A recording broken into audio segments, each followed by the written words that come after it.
Any final words for the job seeker out there? Just be consistent. No, it's hard, but this too shall pass. I have been in recruiting for 20 some odd years, and I have seen every cycle, and it truly is a cycle. We will come out of this soft job market, and you just want to be one step ahead of everybody else when we do.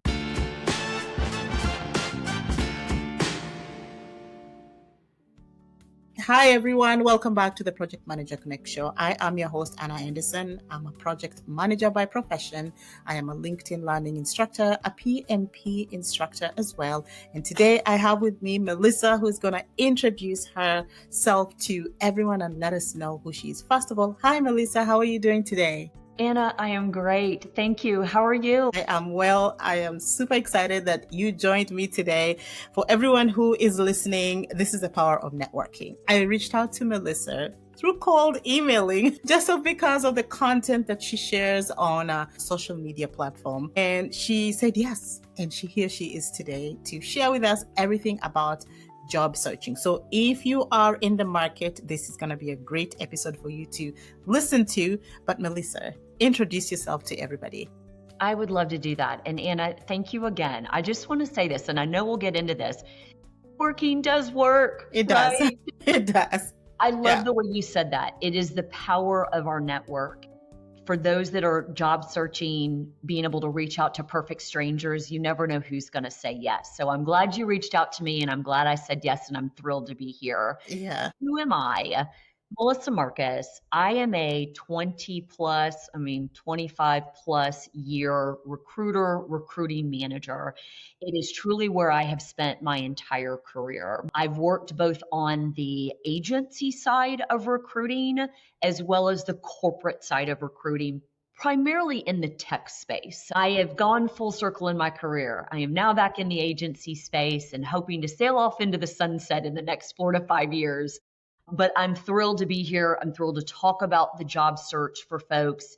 This is an incredibly difficult market that we're navigating right now. And so any place that I can lean in and help viewers, anybody interested in landing their next opportunity, that's what I'm here to do. That's awesome. I'm glad to hear that you've been doing it for a couple of years now. You said 25, which means you've seen when recruiting was a different version and how it is now and all that stuff. Take us through that journey. Gosh, Anna, that's such a long time ago. But here's what I will say. And I laughed the minute you said that. I can remember one of my very first jobs. I'm going to totally date myself, where we weren't really scanning resumes in Word, et cetera. We were faxing resumes over to client. Like, here's somebody that great to see. We were mailing each other. My goodness, can you imagine? I've been doing this a really long time. But here's what I will say. The market has progressed, right? Just with the scope of technology. COVID made a huge, I think in a really positive way, impact on the marketplace, because pre-COVID, everybody needed to be in office. There were very few remote opportunities. So as a professional looking for a job, you needed to be able to find something that was in a geographical location that you could drive to every day.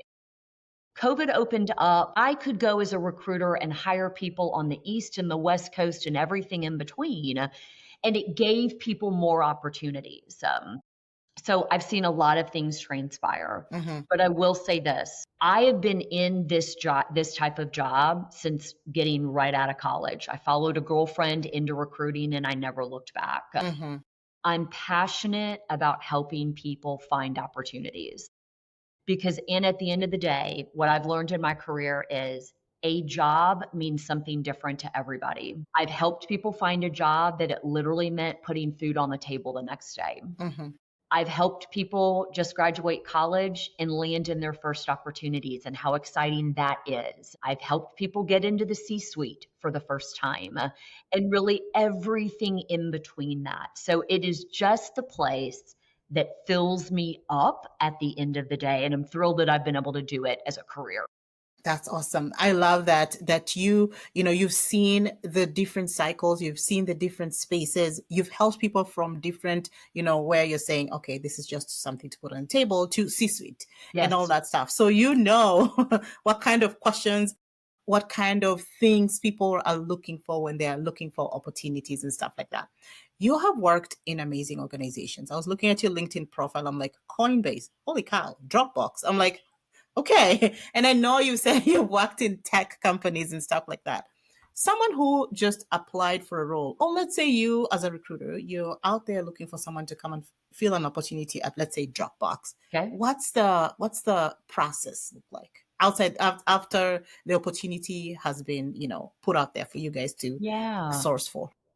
I think that's a great question, and I'll start to answer it and then get me to clarify if I'm a little off track on this. But I think one thing job seekers don't really understand what happens is on the inside of a company, Mm-hmm. right? So I'm working with the hiring team. Let's say they're in sales, and I've got one of my VPs that says, Melissa, we need to go out and we need to hire X amount of opportunities. The recruiters sit down with the hiring manager and walk through what we call an intake form. What are you looking for? What are the must haves of a job? What are the nice to haves of a job? Do we need somebody that's been in this same space, this tech space that we have been? Are we willing to look outside of that? Right? Mm-hmm. Mm-hmm. There's a lot that goes into posting a job online. So we get all of that information, we go out, we post to the LinkedIns of the world. We post to Mm-hmm. our job site, the LinkedIns, et cetera. And then we start to gather resumes. And this is where I sort of share with job seekers, especially in this job market, you've got to be able to stand out. And your resume is the very best marketing tool you will ever have that promotes who you are and the value that you bring to an organization. So recruiters gather resumes for 24, 48, 72 hours.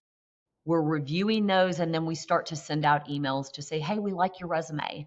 Can I schedule a time for you and I to connect? Recruiters then do a phone screen. If we love you, we move you forward to a hiring manager. And then you navigate through that interview process that most people are pretty familiar with.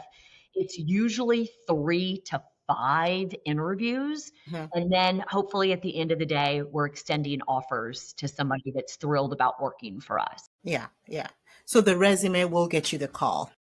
The resume will get you the call. Now, Anna, I want to say one clarifying thing on this because in the market that we are living in today, I'm going to go a step further and say LinkedIn, your profile is going to get you the call. Okay.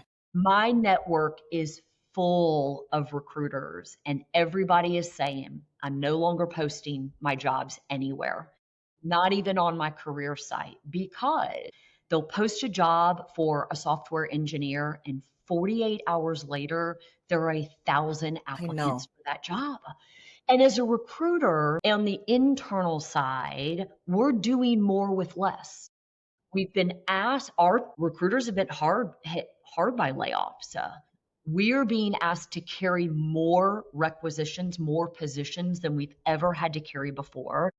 We do not have time to funnel through 1,000 applications. So what do I do? I go out to LinkedIn and I type in my keywords of what I'm really looking for, those must haves Mm-hmm. that the hiring manager and I talked about. And that's how we're starting to find you. So I want anybody listening that's job searching or LinkedIn needs to be amazing right Yeah, now. And that's yeah, not always been the case, yeah, but today it yeah. absolutely is. Yeah, a lot of people, and I'm not going to say a lot of people, but I've seen this argument where people are like, oh, LinkedIn doesn't work for me and all that stuff. So, what do you tell those people who are skeptical about that platform? Suck it up. I mean, Anna, let's like real talk here for a second. And here's what I mean to that. Every recruiter that I know and every company that I've ever worked for pays a huge sum of money for all of us to have a LinkedIn recruiter's license. Okay. So my company is mandating that I use it. They've spent a bunch of money, they've invested in that platform, and we're going to use it. Like it or not, it is the only social media, professional social media platform that is out there for recruiters to be able to search. Yeah.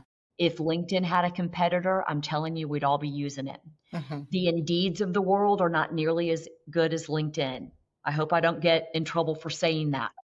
The simple reality is this is where everybody's going to go. And Yeah. again, Anna, I'll go back to saying this. If the job market weren't as soft as it is today, I'd tell you not to mess with LinkedIn. Mm-hmm.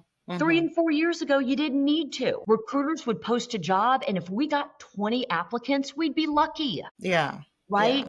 In today's market, you've got to be everywhere. So why I say to people, why not? Like quit treating it like it's not going to work for you and start acting like it will and see what difference it makes for you. Yeah. So optimize your LinkedIn, but as you mentioned, acting like it's going to work for you. What are some of those actions that people should take? Because I've seen people, I'm going to speak from a project manager perspective because I'm a project manager. I help project managers land roles within the project management space. And LinkedIn is one of those resources and marketing documents that I say, please optimize your LinkedIn profile, have those specific keywords in spaces that you want to work at, so that when a recruiter is trying to find you, it's easy for them because, again, as you mentioned and you validated, that you guys use keywords and stuff like that. So for a project manager out there searching for their role, what are some of the things that they need to do when they finally optimize their LinkedIn so that they can be found by recruiters? So a couple of things that I really like is just number one, it needs to look really professional. I'd say to everybody, you need to have a professional headshot.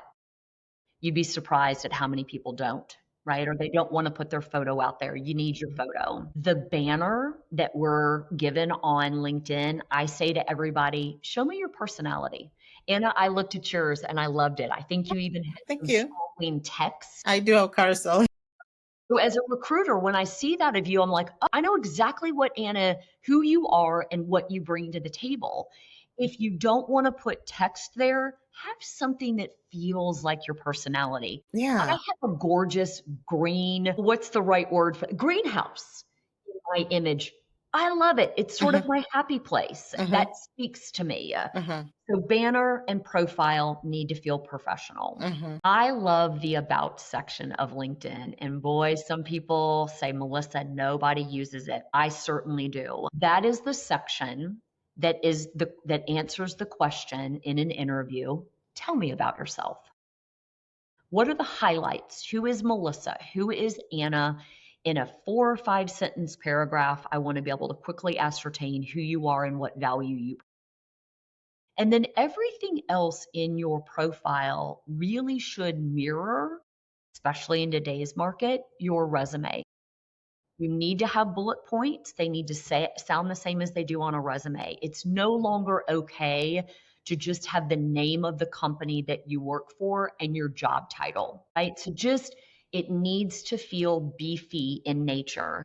If you were in marketing, and I don't know, Anna, if this translates into the project manager world, Mm-hmm. if you've got some projects that you are proud of and that you've worked on before that you can showcase to the public, drop them in there. A Yeah. portfolio from a creative or a marketer is key in my Mm-hmm. world. I get excited when I see that stuff. Mm-hmm. It tells me more than a resume will tell me. Yeah. And some of those small little things can be the thing that helps me decide whether I reach out to that individual or not. Yeah, yeah. I had an episode about this on the portfolio and how, even though it's not required for project managers yet, but in today's market, if you want to stand out, that little quick snippet of what you've Yes, done yes. showcasing is going to stand out, It hopefully. absolutely is. I worked with somebody in my side hustle not too long ago who worked for National Geographic. She was a Mm-hmm. photographer. Mm-hmm. She started to show me some of the images that she had done for them. And I'm like, do you have the rights to post those? And she goes, I do. And I'm like, girl, go post those things because that you don't even need words around those images. Yeah, yeah. Those are impactful and people will start to call you because of it.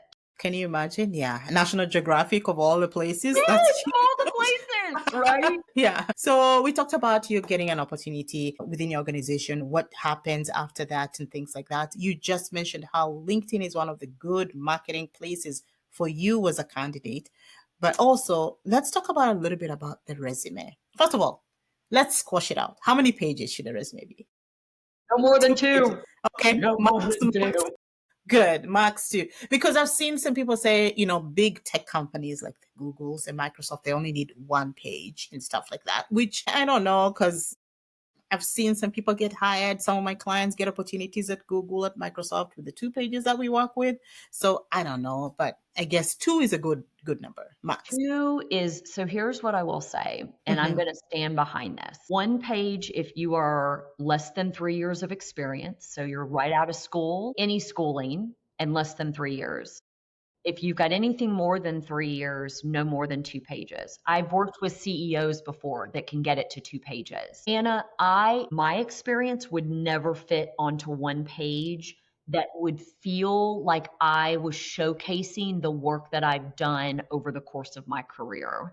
So I think 2 is the right number for the vast majority of us. Yeah, yeah. No, I think so too. 2 pages max. As long as you're just not repeating yourself. Like, let's say you Correct. managed budgets, you're going to say again, I manage budgets. I mean, I've already seen that. But I also stand with you when you've always mentioned also on your platform that recruiters take 6 seconds. Tell us a little bit about that. Like it or not. So here's the way most recruiters work. I don't want to say all, but most of us. Again, think about it from the context of I'm carrying 15 recs, 15 positions. I've got hundreds of applications to go through for every one of these every single day. I don't have time to do anything more than a quick scan. And I've trained myself on the way that I read resumes. And I read in a Z formation. So I Mm-hmm. start at the top with your name. I also sometimes want to know where you're located, right? Especially if my position needs to be an in-office opportunity, I want to quickly ascertain that you're local to my job. Then start to look at your job stability. Can Melissa hold a job? Okay, check, she can. Then I'm going to go over and I'm going to read the company name and the job titles that you've held. Oh, okay, those look good. Back over for job stability. Back over, right? And I just make a quick Z of a resume. If I like what I see, I move you into the next bucket for a further, deeper review of your resume. If I can't make a quick judgment call in 6 seconds, you get auto rejected. Okay. That second bucket, when I come back to, I've probably picked 20 to 30 resumes that I want to go back through in more depth because what I'm trying to narrow down to is about 10 to 15 individuals that I want to screen myself to narrow down to 5 or 6 that I'm going to put in front of a hiring manager for every one position that I have open. Yeah, yeah. That So makes sense. that's why you're dealing with the masses. Yeah, yeah. So is this where like tracking systems come in before they get to you? Yeah. It's a big topic. I get tracking systems. And I want to be careful the way I say this because I see a lot of misinformation about applicant tracking systems. And I think it's from people that have never been recruiters before. They're making an assumption about how these systems work. I've worked on some of the largest that are out there. AI is not reviewing your resume. A human being is looking at your resume. What an applicant tracking system does is I say to people, think of it as just the place that we house all of our requisitions, all of our positions, and all of the resumes that come in for those positions. It helps us automate the process. I can send out an auto rejection, which I know Mhm. we all hate them, but I'd prefer to get an auto reject than to be ghosted completely. Yeah, yeah, true.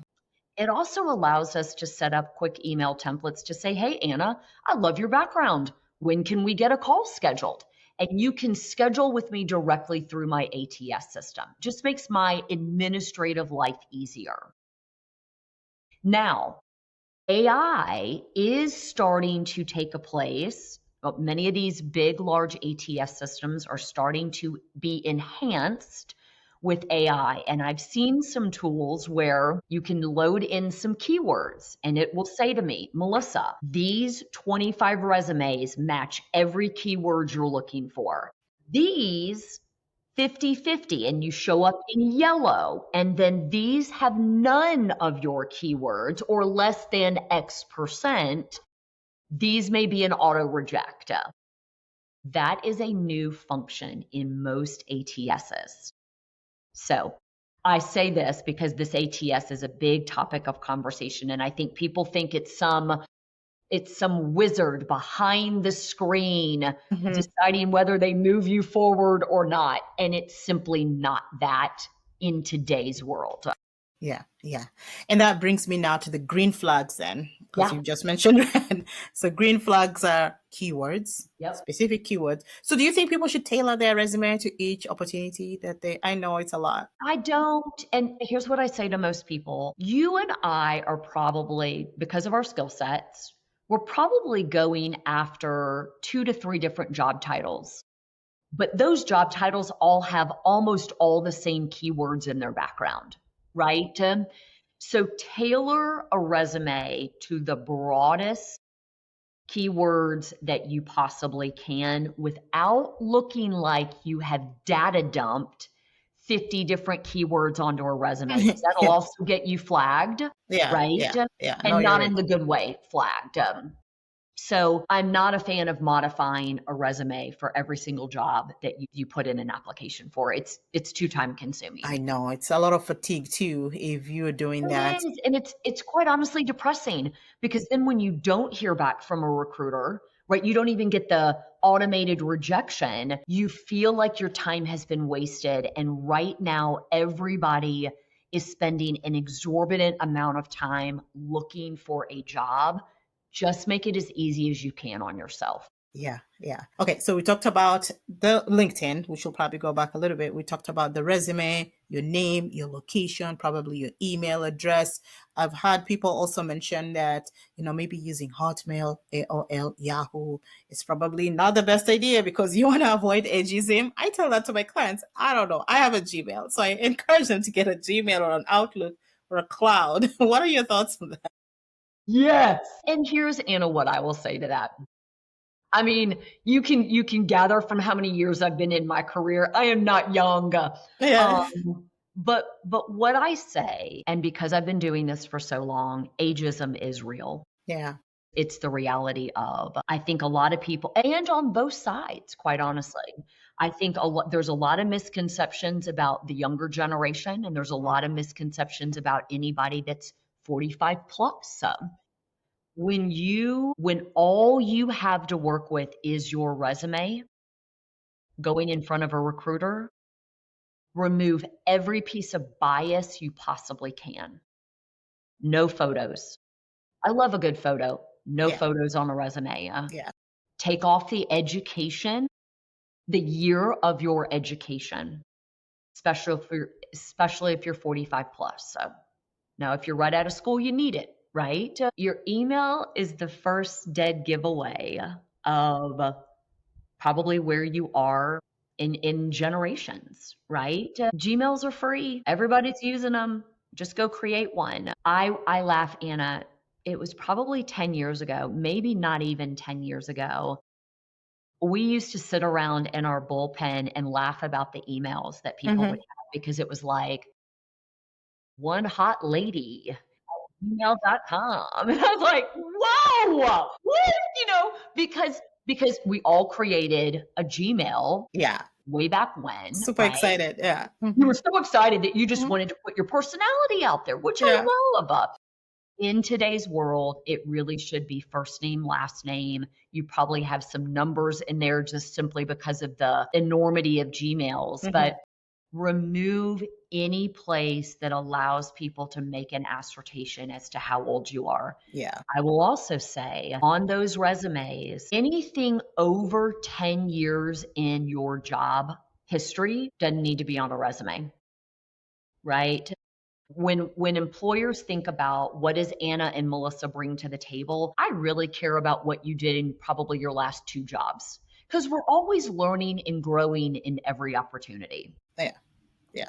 Yeah. And someone was like, but Anna, I did all this, because I've had people I've worked with on their resume. They're like, I want to include all of these bullets. And I'm like, I want to include everything I did. I'm just like, no, let's not No, do that. And sometimes it becomes an argument until they have an aha moment. And then they're like, you know what? Actually, you're right. I don't need to include everything. So that's good to hear. it is. And what I will also say about bullet points, especially in today's world, they need to be impact driven. Where did you save a company time and or money? And that's what needs to be in bullet points right now. And even every position.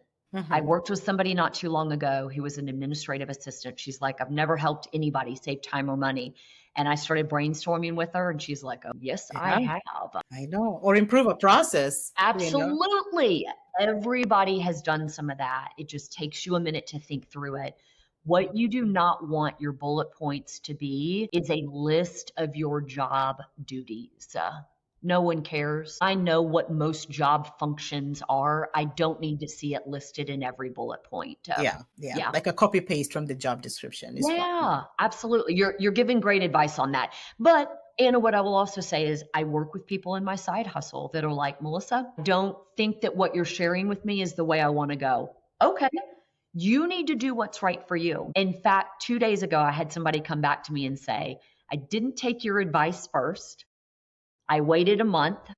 I then modified my resume and I've gotten 2 interviews. I'm like, oh, now I don't know that it was necessarily anything that I did, Hmm. but sometimes it just takes people a second Hmm. to go, okay, what I'm doing isn't working. Let me try something new. Yeah, Right. And yeah. sometimes they have to find that themselves. Yeah, no. Sometimes you have to find that yourself and just come back. I've experienced the same thing as well. You know, clients will come back and finally they start implementing some of the things we've talked about, and then one thing, Anna, I got the role. I'm like, okay, see. And sometimes I think because some people want the instant gratification, they want that job very quickly, and understandably so, because it's just the job market, and you feel fatigued and you feel tired that you just want that opportunity now. And I feel like when your mind is focused on the now, I just want it now. Why is it not coming now? I feel like that's when rejections are happening the most and stuff like that. I'm so glad that you said that because I want to bring up one thing that I see a lot right now is the way people are showing up to interviews. So think about that for just what you just described. There is a lot of people that have been out of work for 6 months or longer. Yeah. They finally get a job interview. They're so excited by it, but the energy that they show up with is depressed. Hmm. They're low energy. They're like, you know what? This isn't going to work out just like all the other ones haven't worked out. Right? So I try to say to people, you've got to get out of your mind the mindset that this isn't going to work. And you've got to reframe things by saying, you know what? This will work. And Hmm. this could be the opportunity where the door does open for me. And I need to show up every single opportunity I can with that mindset. It makes a world of difference in an interview. No, that's true. Mindset, attitude, a Yes, huge deal when you go into an interview and stuff like that, because someone can always know how you're yes, feeling and stuff. And then the energy transfers to them as well. absolutely it does. Absolutely it does. And I think, you didn't ask this, but one thing that I hear a lot of, especially on social, in comments, interviewing is a game. I'm sick of the game. And my response to that is call it what you will, but if you want a job, you better learn to play it. And part of that is showing up to an interview like you would a blind date. You are putting on your best dress. Hmm. Hmm. You are showing up in your best frame of mind. They are doing the same thing. Who cares if it's all an act right now? Hmm. But Hmm. you've got to show up in order to get to the next step in the process. Yeah, yeah. You have a goal. Yeah. You have a goal. And we're gonna get into interviews, but so what advice would you give to someone who, as you mentioned, maybe some people have been out of a job for maybe 6 months, which I've seen, and sometimes it's very discouraging and stuff like that. What advice would you give them if I've applied, I've updated my resume, I've networked, I have done this? What should they do next? Keep doing it. And that is the one thing that most people don't don't want to hear because they feel defeated. And let me grab some water real quick. No, go for it. Go for it. What I would say to people is every day or every week, set a goal for yourself. I'm going to go find 10 jobs that I'm going to apply to. I'm going to reach out to 5 people in my network. Maybe I reached out to them 90 days ago, but I'm going to go back at it again. I'm going to role play one interview question every week. And then I'm going to go do something fun for myself. I'm going to take my dog for a walk. I'm going to go to the gym. I'm going to, whatever the case may be, meditate, do yoga, you name it. You've got to find the balance between looking for a job and keeping yourself mentally sane. Because Anna, what I see a lot of people do, and I've worked with some people like this, they've come to me and they're like, I've just given up. And I'm like, well, if you give up, you're never going to find a job because jobs aren't coming to you necessarily right now, right? So it's finding the balance between continuing your efforts to landing a job, but also continuing efforts to just keep yourself in a good headspace. Yeah. It's not easy. And It's I not. get that. Yeah. I've been on the back end twice of restructures. And even me knowing everything I know, it's still hard to get out of your own head to know that a door will open for you. You just can't see it right now. Yeah. Yet. It's not here yet, but it's not coming. here yet. Yeah. Speaking of interviews, I think when we started, we talked about how we should treat them as conversations. And what I tell my clients is, please create your stories. Write down from everything. Tell me about yourself to those, behavioral questions and situational question type stories. That way, as you mentioned, I think you gave that tip. Look at review a story, review a interview question. What are your thoughts about that? Because that's where a lot of people also get nervous. They get the opportunity, they've worked so hard on their resume, worked so hard on networking, worked so hard on their LinkedIn profiles or any other platforms that they're using. Finally, they get that call and it's just nervous. Even if it's just a recruiter call, like a screening call, people are nervous and stuff. What advice would you give people, especially in this job market where you want to stand out and 1,000 other people are probably in the pipeline? Role play, role play, role play.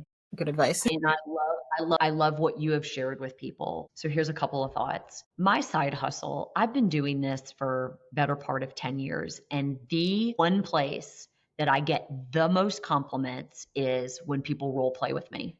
We spend 30 minutes together and I just rapid fire questions and answers that I know they're going to get asked.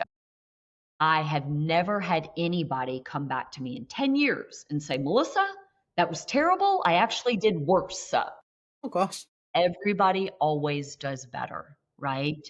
Because when you role play, either whether you're paying somebody to do that or you've got a good friend that's role playing with you, you have the opportunity to hear yourself say the answer.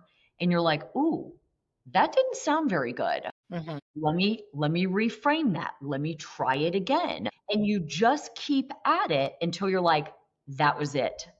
Right. And when I say to people, when you hear that, grab a pen and paper, write it down, grab your phone, record the answer one more time.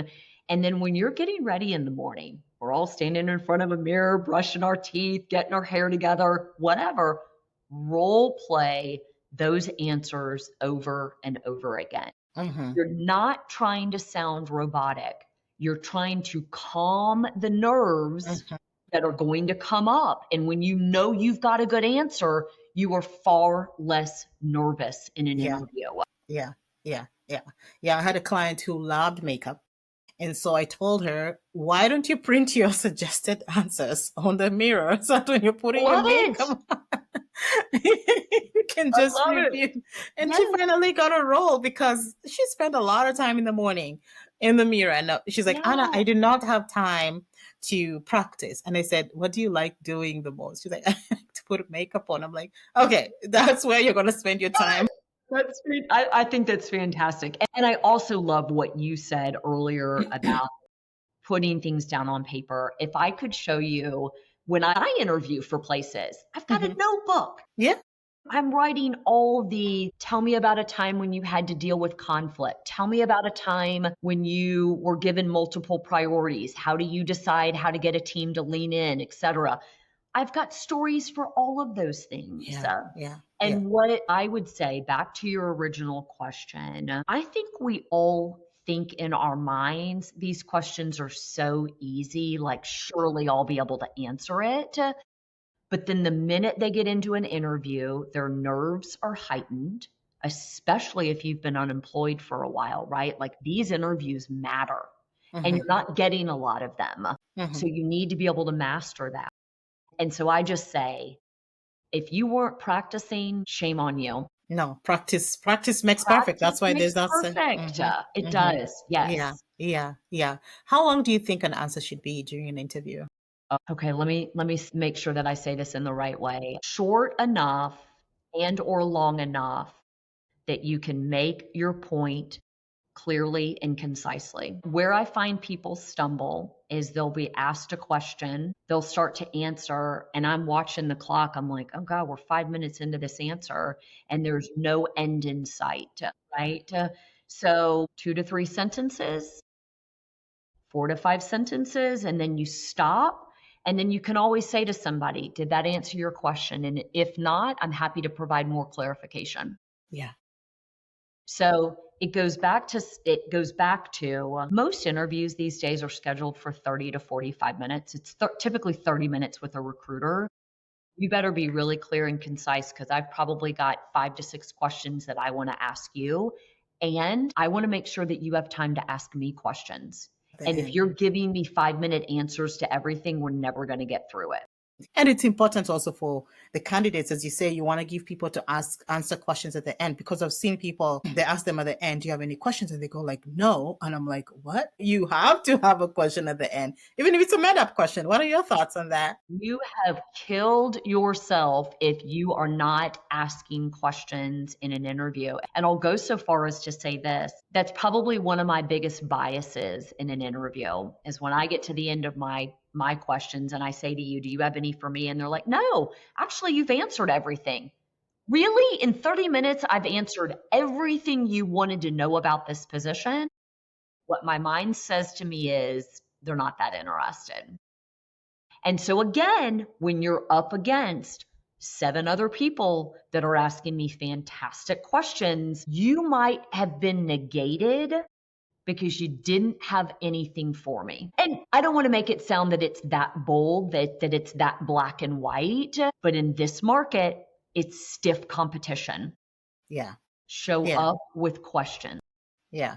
That's very good advice. Excuse me. What about thank you notes? So I've interviewed with you. What are your thoughts? I love a good thank you note. Now, Anna, I will say this. Generationally, I just love a good thank you note. Like we used to write them on a note card and mail them to people, right? And what I think a thank you note does in this market right now is it keeps you top of mind. Do not send a thank you note the day of the interview. Okay. I'm going to throw something out there. I say to people, send a thank you note 24 to 48 hours later. Okay. Because what's probably happened is a hiring manager, if a recruiter is doing their job, a hiring manager is meeting 3 to 4 people all within 24 hours, right?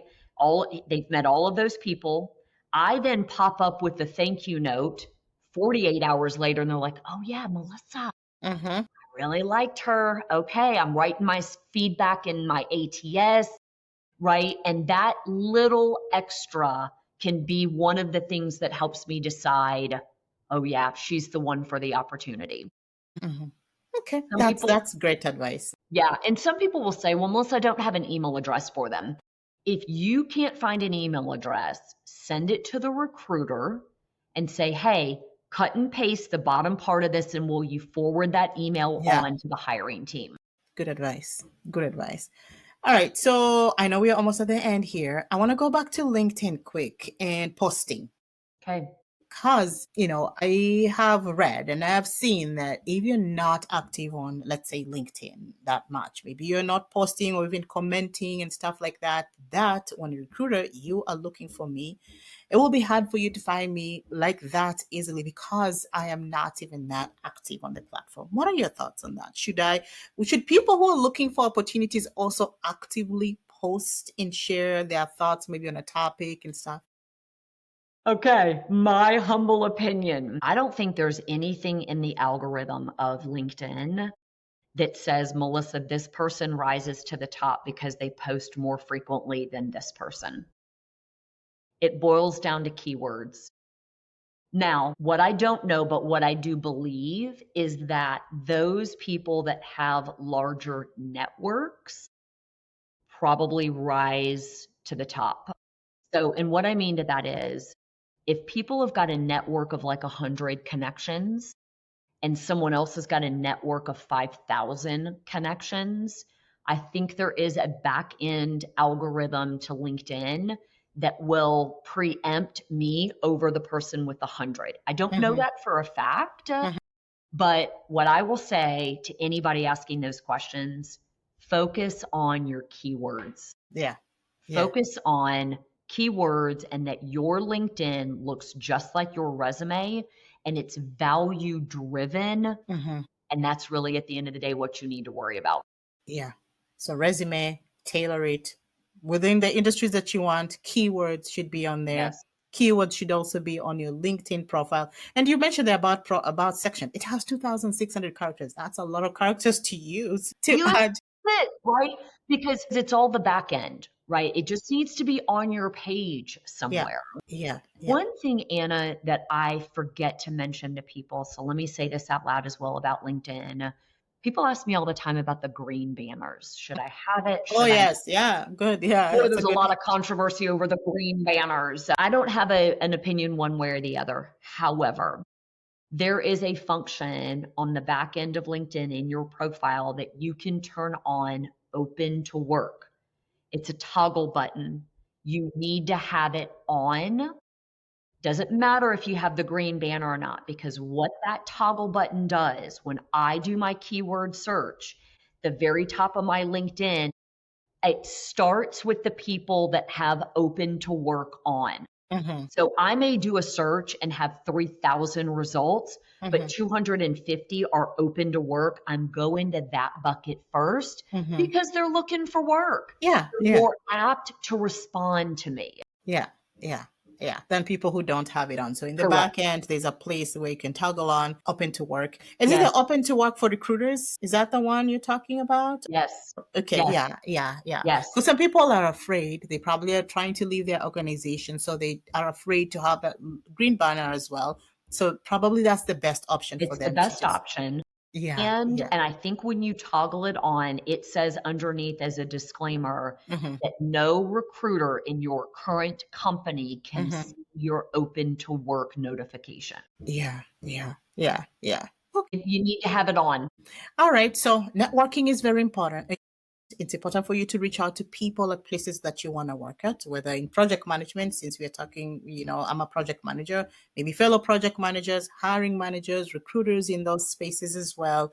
Optimize your LinkedIn profile. Keywords are very, very, very important. Tailor your resume within the industry that you want to, work at and stuff like that. That way also you are on top of that. Rehearse your interviews in the mirror with a friend or whatever. Practice. Practice is very important, from the tell me about yourself to your behavioral questions and your situational questions. Melissa, how can people find you? So TikTok for sure, right? Yeah. That's how I found Melissa. That's how we met.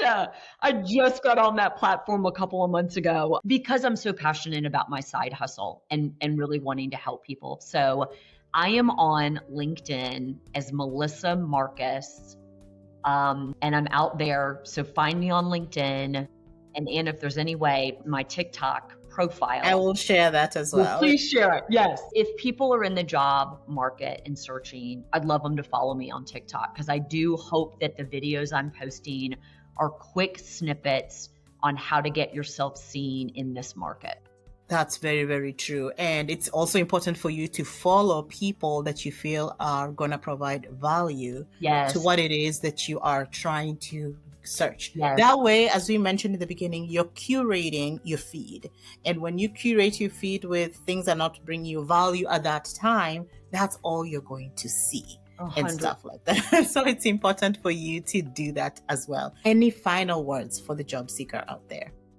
Just be consistent. I know it's hard, but this too shall pass. I have been in recruiting for 20 some odd years, and I have seen every cycle, and it truly is a cycle. We will come out of this soft job market, and you just want to be one step ahead of everybody else when we do.